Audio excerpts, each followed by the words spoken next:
이 7장 오늘 그 내용은 그동안 앞에 이제 결혼에 대한 문제가 시작이 돼서 오늘 이제 마무리됩니다.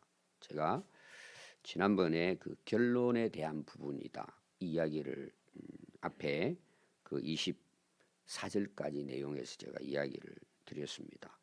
자, 오늘 이 말씀의 결론은 뭘까요? 우리 모든 말씀의 결론은 뭘 것 같아요? 우리가 이제 성경을 이렇게 비유라든지 또 구약에는 이제 많은 역사가 나오고 또 예수님의 생애가 나오고 사도들의 행적이 나왔잖아요. 또 교회가 세워지고 교회 안에 일어나는 여러 가지, 특히 이제 지금은 고린도 교회에 대한 이제 문제입니다. 제가 배경에 대한 설명을 많이 했죠. 근데 오늘 바울이 이 말씀을 그 고린도 교회 그 안에 문제가 있다 그랬죠. 거기에 대한 질문, 거기에 대한 어떤 자기 나름대로 답을 주기 위한 내용이에요. 근데 오늘 처음부터 끝까지 이제 전반부의 시작, 마지막 부분에 이제 바울이 하는 이야기가 있습니다. 그걸 한번 여러분들이 보시면은 25절이에요. 이런 내용입니다. 아가씨가 결혼을 해야 돼요. 그러면 해야 돼요, 말아야 돼요? 왜 여러분 답이 없습니까? 해야죠. 왜 해야죠? 하나님이 그렇게 만드신 거예요. 결혼은 신성한 거예요. 거룩한 것입니다. 결혼은 좋은 거예요. 좋다는 것보다 그건 당연한 거예요. 이게 성경이 말하는 것입니다. 그럼 바울은 어떨까요? 똑같아요, 여러분. 바울도 똑같아요. 그래서 오늘 그 시작이 이렇게 나와요. 처녀에 대하여는 내가 주께 받은 계명이 없다. 자, 그들이 질문을 했죠. 근데 계명을 찾아보니까 바울의 생각이에요. 그 고린도 교회에 대한 그런 이제 내용을 보고 오늘 이제 아가씨가 결혼하는 내용이잖아요. 내가 특별히 거기에 대해서 성경에서 발견한 문제에 대한 이야기예요. 그 계명으로부터 내가 뭐 이야기할 만한 것은 찾아보지 못했다. 그런 내용이에요. 그러면은 주의 자비하심을 받아서 충성스러운 자가 된 내가, 자, 바울이 자기를 어떤 사람으로 지금 이야기를 해요? 난 하나님 앞에 신실하게 살아가는 하나님의 종이라는 거예요. 하나님의 일꾼으로 살아간다는 것입니다. 그러면서 뭐라 그러죠? 내 의견이다, 이런 뜻이에요. 그럼 바울의 의견은 바울이 그냥 자기 좋을 대로 이야기하는 걸까요? 하나님 앞에서 내가 신실한 종으로서 지금까지 살아온 삶이 배경이 돼서 내가 살아오니까 하나님 앞에 내가 지금 목숨 걸고 복음 전하고 살아가잖아요. 이거는 내 의견이다. 내 의견이라고 해가지고 이게 사사로운 사실은 의견은 아니에요. 하나님 앞에 자기가 살아온 삶에 대한 자기 의견인 거예요. 그 어떻게 보면은 자기 의견이긴 하지만 이미 자기 바탕에는 뭐예요? 하나님을 향한 자기 신앙이 거기 들어있는 거예요. 그게 어디도 단계 나오느냐 하면은 그 여러분들이 이제 그 성경을 볼 때 이런 꼭 배경이 어떤 의미에서 말씀을 했는가 이걸 아는 것이 굉장히 그 우리가 신앙생활 하는 데 있어서 중요합니다. 마지막 한 봐요. 제가 앞에 부분 이야기했고 마지막 부분이에요. 40절에 이제 어떻게 보면 바울의 결론이라 보면 되겠죠. 그러나 내 뜻에는 똑같은 내용. 그 앞에는 25절에 내 의견은 그냥 지내는 것이 더욱 복이 있도다. 그러면서 뒤에 뭐죠? 나도 또한 뭐예요? 하나님의 영을 받은 줄로 생각하노라. 성령 충만하다 자기가. 이게 이제 배경이 된 그 자기가 고린도 교회에 대해서 전하려고 하는데 이게 뭐 성경 율법을 갖다 놓고 되면은 뭐예요? 결혼해야 맞죠. 생육하고 번성하고 땅에 충만하고 땅 다스리는 게 하나님이 남자와 여자를 창조한 거예요. 이거는 기본이에요. 이미 바울은 여기 대해서 이제 이야기합니다. 근데 상황이 두 가지라 그랬어요, 제가. 고린도라고 하는 도시의 상황이 두 가지. 첫 번째가 뭐예요? 그 당시 신앙생활 하는 성도들에게는 뭐가 심했어요? 죽고 사는 문제예요. 신앙이 핍박이 심했단 말이에요. 어제도 이제 우리 인도의 선교사님하고 통화를 했는데 지금 인도의 상황이 심각하게 가는 거예요. 그 이제 아래를 어떻게 썼냐 그런 마지막을 목사님 중국과 똑같은 상황이 돼갑니다. 굉장히 어려운 거예요. 교회를 개척하고 그들이 신앙생활 하는 것이 너무 그 와서 이제 핍박이라는 것보다도 어렵게 만드는 거야. 어떻게 보면 교회를 제대로 세우지 말도록 신앙생활을 할 수 없도록 제재를 가하는 거죠. 그럼 여러분 지금도 그런데 2000년 로마가 지배할 당시 그것도 이제 바울이 다니면서 이방 나라에 다니면서 복음을 전하잖아요. 그 사도행전에서 우리가 그런 그 핍박받고 감옥 가고 하는 내용이 많이 나왔잖아요. 굉장히 어려운 상황이에요. 그런 상황에 지금 고린도 교회가 생겨나서 지금 교회가 유지하고 오는 데 이런 문제가 일어나는 거예요. 핍박이 심한 그런 상황입니다. 또 하나 배경이 지금 뭐라 그랬죠? 그런 핍박 가운데 있으니까 세상에 살 소망이 있어요, 없어요? 어제 한 40대 초반 정도 되는 젊은이가 찾아왔더라고요. 그 예배 시간이 몰라가지고 늦게 왔다고 나 좀 만나자고 왔어요. 그 제 앞에 앉았는데 말을 안 하는 거예요. 자기가 만나러 찾아와 놓고 그 제가 물어봤어요. 그래서 이제 서울에 살다가 그 군산에 그 사업하기 위해서 이사 왔다고 그러더라고. 그 교회에 찾다가 여기 왔다고. 그럼 말을 안 해요. 그래서 이름이 뭐냐? 묻는 것도 싫어하는 거야. 그럼 왜 쟤를 찾아왔어요? 그럼 결론이 뭐냐? 지금 내가 죽을 것 같다는 거예요. 그럼 눈이 감겨요, 반. 그리고 자꾸 내가 물었죠. 뭐가 아프냐, 어떻게 하냐, 병원 가야 되냐, 뭐 물어보니까 말을 안 해요. 그러면서 하는 말이 내가 뭐 밥이나 얻어먹으러 온 사람이 아니라고. 그래요. 결국 말은 안 하고 오늘 내가 죽을 것 같다고 힘이 빠져가 그러는 거예요. 그럼 왜 그러냐고 말을 안 해요. 제가 이제 마음속에 두 가지를 생각하고 있어요. 그런 사람들 간혹 만나니까. 그냥 가겠대요. 그럼 뭐 할 말이 없다 그러고 왜 왔는지 모르겠어요. 그 자꾸 물어보니 기분 상할 수도 있으니까 제가 기도해 드릴 테니까 이름이라도 알려달라고. 이름만 알려주는 거예요.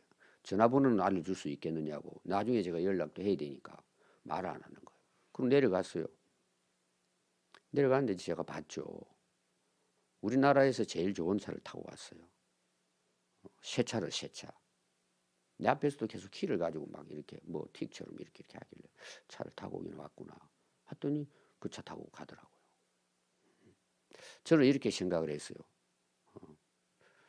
여러분 사람들이 이 세상에 많은 걸 다 가져도 이 세상에 살 소망이 있을까요?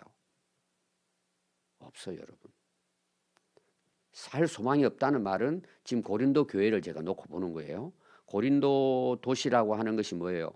돈은 많이 벌고 경제는 성장했지만은 인간의 어떤 그런 타락상이 거기 다 있단 말이에요. 고린도. 거기가 제일 심각한 곳이에요.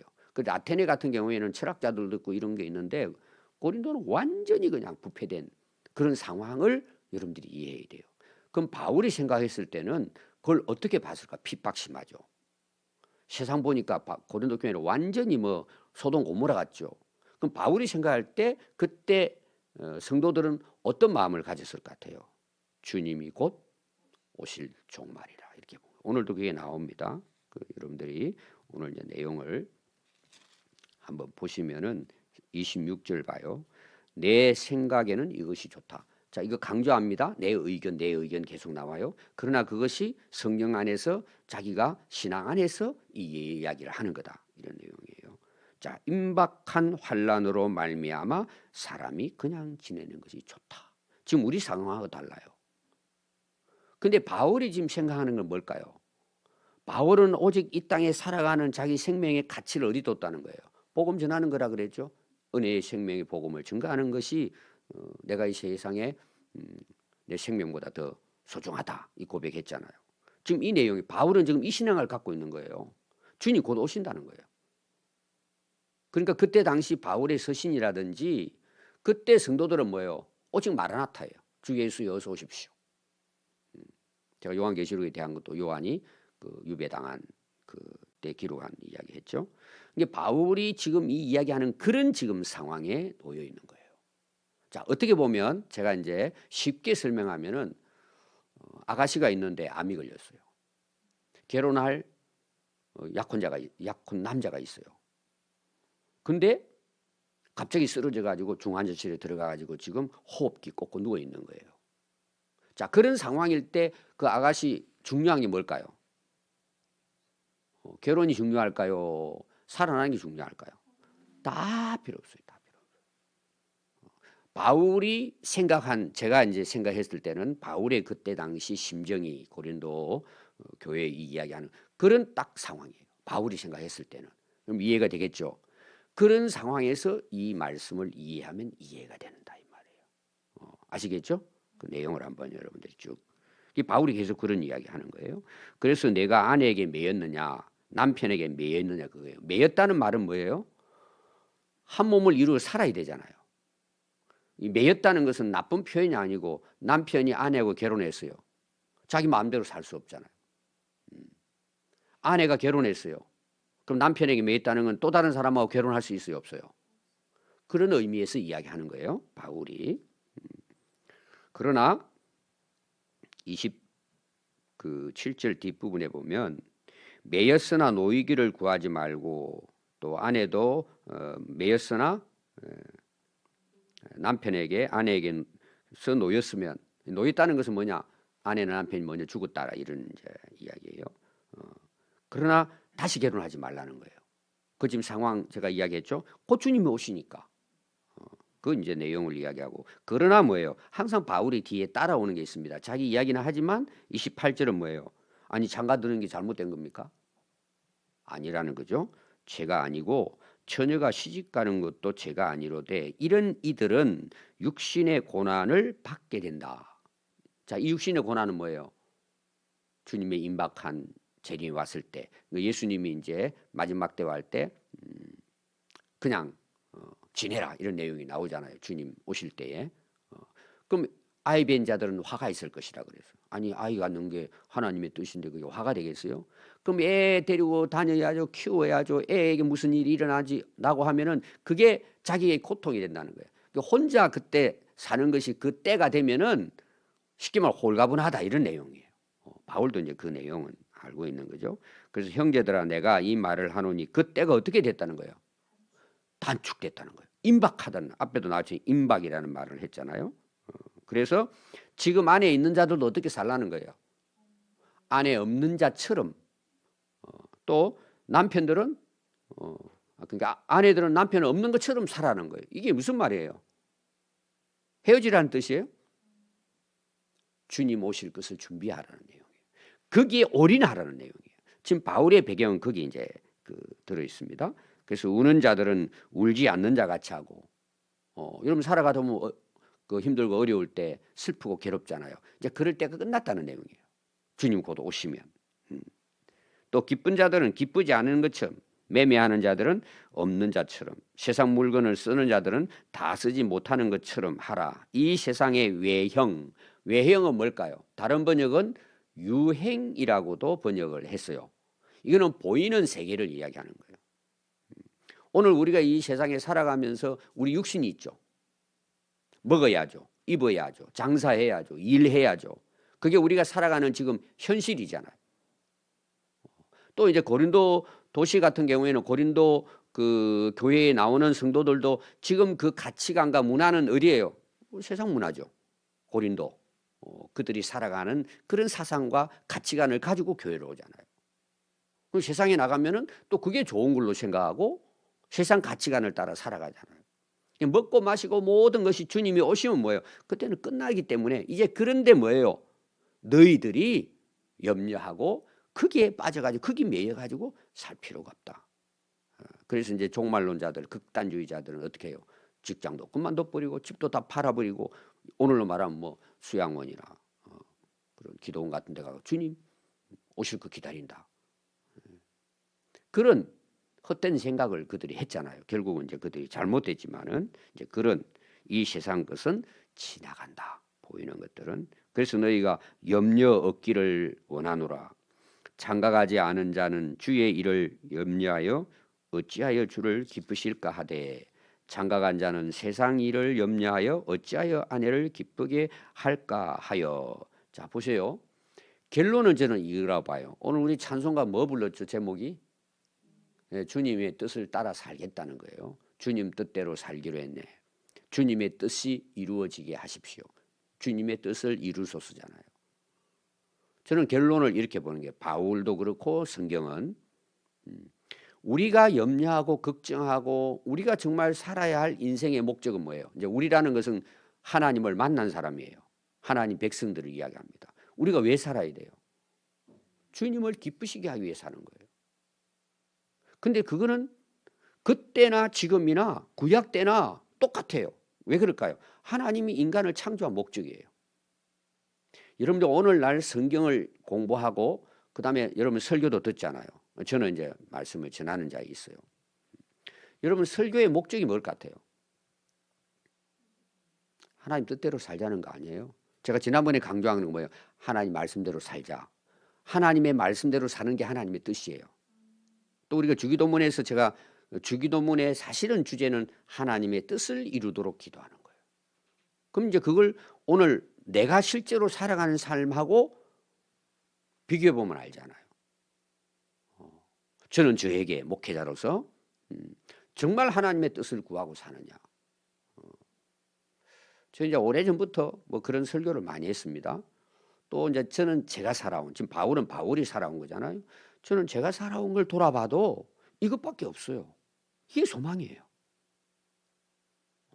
여러분 오늘 새벽에 오셔서 기도하십니다. 여러 가지 기도 제목이 있어요. 그 기도가 왜 이루어져야 돼요? 거의 대부분 잘못된 사람들은요, 자기를 위한 기도예요. 그게 이루어지면 이제 좀 쉽게 말하면 성공했어요. 문제들이 다 해결이 되고 또 사업도 잘 됐어요. 자, 이게 나쁜 게 아니라고 제가 이야기했습니다. 제가 복 중에 복이라는 이야기의 그 내용을 제가 이야기했잖아요. 하나님 우리에게 이런 복 주세요. 그러면 그 복이 누굴 위한 게 돼야 돼요? 하나님의 뜻을 이루는 게 돼야죠. 여러분 항상 이걸 점검해야 돼요. 여러분 자녀들을 잘 길러야 돼요. 말씀으로 잘 기르고 또 이제 수능 시험 애들 쳐놓고 다음에 또 대학을 또 가야 되잖아요. 좋은 데 가야죠. 그럼 여러분 진짜 자녀들이 그렇게 자라야 될 목적이 뭐예요? 그럼 이게 중요하다는 내용이에요. 바울이 지금 결론은 이거예요. 몇 가지 나옵니다. 배우리. 우리가 살아가는 삶은 하나님의 뜻을 이루는 거라는 거죠. 오늘 이제 다혜 엄마하고 최 집사님 오셨는데 집에 가서 이제 다혜는 오늘 이제 물어봐요. 목사님 설교가 어땠는지. 하나님의 뜻을 위해서 공부하냐? 하나님의 뜻을 위해서 대학을 가냐? 하나님의 뜻을 위해서 앞으로는 뭐가 있죠? 결혼도 해야 돼요. 여러분 이거 굉장히 중요한데 빠지는 거예요. 제가 이제 결혼식 주례를 제가 꽤 오래 전부터 저보다 나이 많은 분부터 시작해가지고 제가 주례를 했습니다. 그때 그 29살인가 주례를 했는데 나이는 33, 34인가 제가 정확하게 모르겠어요. 저보고 주례해 달라고 그러는데 아니 지금 20대 후반 30인데 안 한다고 그랬어요. 근데 끝까지 하래 저보고. 그때 그 결혼식 이제 주례를 하긴 했는데 어떻게 했는지 모르겠어요. 근데 저 앞에 주례하신 분이 원로 목사님이세요. 그 이제 주례하기 미리 가가지고 이제 예식장 들어갔더니 주례하는 분이 머리가 허옇던 할아버지가 하는데 저는 20대 29인가 30살 때 그 자리에 올라가서 주례를 해야 되고 나이도 저보다 많아요. 총각이. 그럼 여러분 주례를 할 때 제가 항상 두 가지예요. 여러분 주례를 사실은 주례 목적이 뭐예요? 하나님 뜻대로 잘 살아라 결혼하고도. 여러분 그거 아니겠어요? 그게 진짜 복이에요. 그런데 안 믿는 믿음이 없는데 부모들이 날 보고 이제 주례 좀 서주십시오. 물론 하죠. 제가 하기는. 난감해요. 그리고 또 분위기가 어떻게 될까요? 하나님께 예배드리고 영광을 돌리고 하나님의 뜻을 위해 이런 분위기가 전혀 아닌 거예요. 또 세상에 노래 잘하는 사람도 시켜가지고 막 세상 유행가 부르고 저는 속으로 너무 아픈 거예요. 결혼을 왜 하냐는 거죠. 여러분 결혼은 자기들끼리 즐기는 게 아니에요. 하나님 앞에 하나님 뜻대로 살겠습니다. 우리로 남자 여자로 잘 키워 주셔서 우리가 한 몸을 이루어 성경이 다 나오잖아요. 하나님의 뜻대로 살겠습니다. 여러분 그거 아니에요? 여기도 제가 주례한 사람 혹 있습니까? 제가 김경수 결혼식 주례를 했는데 거기는요 신학대학원 졸업하고 목회자로 가는 길이잖아요. 제가 이제 그 주례를 했습니다. 그때는 주로 창세기 제가 주례합니다. 근데 그 교회 담임 목사님이 오셨어요. 신학교 가서 강의도 하시고 하시는 그 훌륭한 분이라고 그러시더라고. 근데 저를 찾아왔어요. 한마디 하시더라고. 우리끼리 통하는 거죠. 그 제가 이제 그 주례를 웃으면서 잘 못해요. 그런 마음이 있기 때문에 안타까움도 있고. 근데 그 목사님 주례가 너무 좋다는 거예요. 그게 제가 주례를 잘했기 때문에 좋다 그랬을까요? 그 성경에 하나님이 창조하신 그에 대해서 제가 세 가지로 이야기를 했어요. 제가 오늘 여러분들에게 결론으로 말씀드리고 싶은 것은 이거는 결혼의 문제도 아니고 내 자신의 문제고 내 자녀의 문제예요. 왜 합니까? 지금 바울이 말씀하고자 하는 것은 앞에 나오는 그런 타락한 문화, 그 다음에 예수님이 임박한 재림의 신앙, 결론은 뭐예요? 우리가 하나님의 뜻을 위해 일단 내 인생이 살고 결혼도 하나님의 뜻을 위해 하고 가정도 하나님의 뜻을 위해 있어야 된다는 내용이에요. 이게 어떤 면에서는 주님의 재림을 준비하는 삶이에요. 근데 오늘 여러분 한번 세상 문화를 보십시오. 제가 이제 바울에 대한 이야기를 하는 이유는 그런 바울의 이제 정신이 있는 거죠. 그래서 34절 보십시오. 마음이 갈라지고 시집가지 않은 자와 처녀는 뭐에 올인해요? 주님을 위해서 살아가는데 올인해요. 몸과 영을 거룩하게 하되 시집간 자는 뭐예요? 세상 일이 바쁘잖아요. 결혼. 아까 매였다는 이야기 했잖아요. 아내가 됐으면 남편은 아내가 있으면 살아가야지 바르게. 여러분 그게 쉽지 않잖아요. 여러분도 실제로 이제 살아가 보면은. 그러면서 무슨 문제가 생겨나요? 여러분들 예수님 비유도 그게 나와요. 잔치집에 오시오. 그러니까 그게 안 온다는 거야. 그 안 온다는 사람 중에 누가 나와요? 결혼했다는 거야. 남편과 아내를 기쁘게 해도 같이 놀러 다니야 되는데 올 시간 없다는 거예요. 이렇게 이제 돼간단 말이에요. 그래서 내가 너희에게 이 말을 하는 것은 너희의 유익을 위한 것이라. 이 유익이라는 말은 뭐예요? 하나님 말씀대로 바르게 살아가도록 하기 위한 것이 내가 이야기하고자 하는 뜻이다. 이런 내용입니다. 그래서 너희에게 올무를 놓고 힘들게 하려고 하는 것이 아니고 이치에 합당하게 하여 헛들어짐이 없이 뭐예요? 주님을 섬기게 하려 함이라. 어제도 제가 토요일 날 주례 원래 둘 다 하는 줄 알았더니 하나는 자기들끼리 한대요. 그 하라고 그러고 이제 주원이하고 도연이 주례를 했는데 제가 이제 도연이는 중학교 때부터 이제 우리 교회 다녔기 때문에 잘 알고 주원이도 왔는데 열심히 이제 해서 저는 마음이 기쁜 거예요. 보고 너무 감사하고 저는 그런 커플들이 많이 나왔으면 좋겠어요. 교회 안에서. 그들은 뭐예요? 주님을 향한 그 열망이 있어요.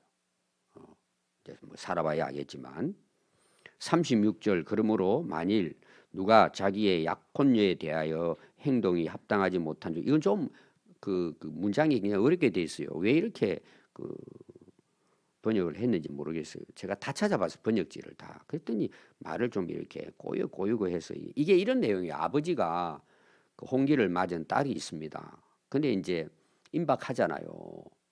결혼시켜야 되는 말에 고민하는 거예요. 고민.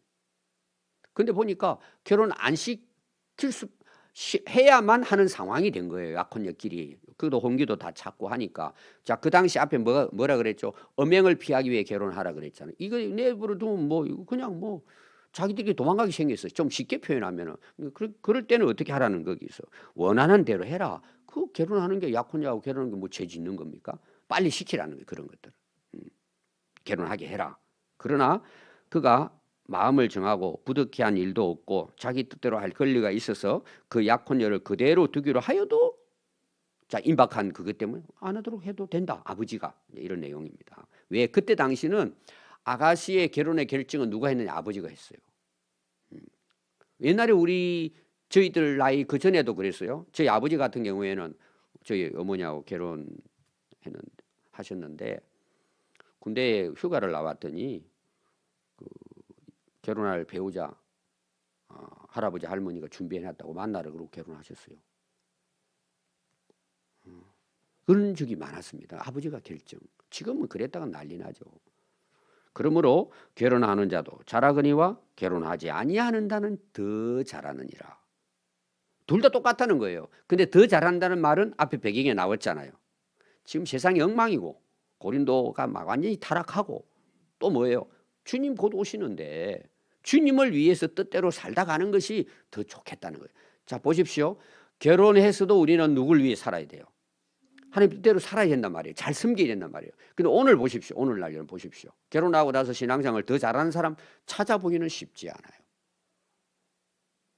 그러니까 바울은 결혼이 좋고 나쁘고를 이야기하는 것이 아니고 하나님 앞에서 어떻게 살아가느냐를 기준을 딱 놓고 보는 거예요. 이건 오늘 우리들에게도 좀 해당되는 거예요. 여러분 하나님 자녀 달라고 기도했잖아요. 하나님 주셨어요. 근데 자녀에게 매여버리는 거예요. 그러다가 아브라함이 이삭 바치라 그러잖아요. 테스트한다고. 여러분 자녀 놓고 테스트하면요. 무너질 사람 굉장히 많을걸요. 자녀가 우선이에요? 하나님이 우선이에요? 하나님이 우선이에요. 근데 오늘 우리 신앙 한번 보십시오. 자, 사업체 줬어요. 좋은 대학 갔어요. 합격했어요. 누구를 위해 살아야 돼요? 자기 영광을 위해 사는 거예요. 지금 바울의 신앙이 여기 들어있는 거예요. 여러분 꼭 기억하십시오. 더 잘한 것이다. 이거는 주님을 더 잘 섬길 수 있기 때문에 이게 여기에 들어있습니다. 아내는 남편이 살아있는 동안에 매여 있다가 남편 죽으면 자유로워요. 재혼할 수 있다 이 말이 얼마든지 가능하다. 자기 뜻대로 시집 갈 것이나 얼마든지 자유롭게 다시 결혼할 수 있습니다. 근데 뭐만 하라는 거예요? 주님 안에서 하라는 내용이에요. 신앙 안에서. 왜 바울이 이 이야기 한다고요? 우리가 사는 것도 결혼하는 것도 우리는 하나님의 뜻을 위해 하는 거예요. 그런데 좋은 신앙 가진 사람과 함께 제가 이제 지난주도 어느 혼자 사는 할아버지 제가 신방을 갔다 왔습니다. 너무 힘들게 그리고 그분의 살아온 삶에 대한 이야기를 너무 마음이 아픈 거예요. 그래서 자주 찾아뵈야 되겠다 이런 생각을 했습니다. 마지막 40절 그러나 내 뜻은 뭐예요? 그냥 지내는 게 낫다. 더욱 복이 있으리로다. 앞에 더 잘했다. 이런 내용은 여러분 충분히 무슨 말인지 이해가 되겠죠? 그러면서 결국은 뭐예요? 나도 또한 하나님의 영을 받은 줄로 생각하노라. 내가 그냥 이렇게 혼자 그냥 이게 좋다 이게 아니고 내가 정말 살아보니까 성령이 내 안에 거하면서 성령께서 내게 마음에 감동시켜주는 걸 봤을 때 이렇게 사는 것이 이 마지막 때 임박한 때에 이것이 하나님을 더 기쁘시게 하는 삶이 되겠다. 오늘 여러분 충분히 여기에 대해서 이야기하는데 제가 가장 중요한 핵심은 뭐라 그랬죠? 하나님의 뜻이에요. 여러분 그런 여러분들의 가정, 여러분들의 자녀들을 앞으로 좋은 믿음의 가정으로 세워갈 수 있기를 바랍니다. 기도하겠습니다.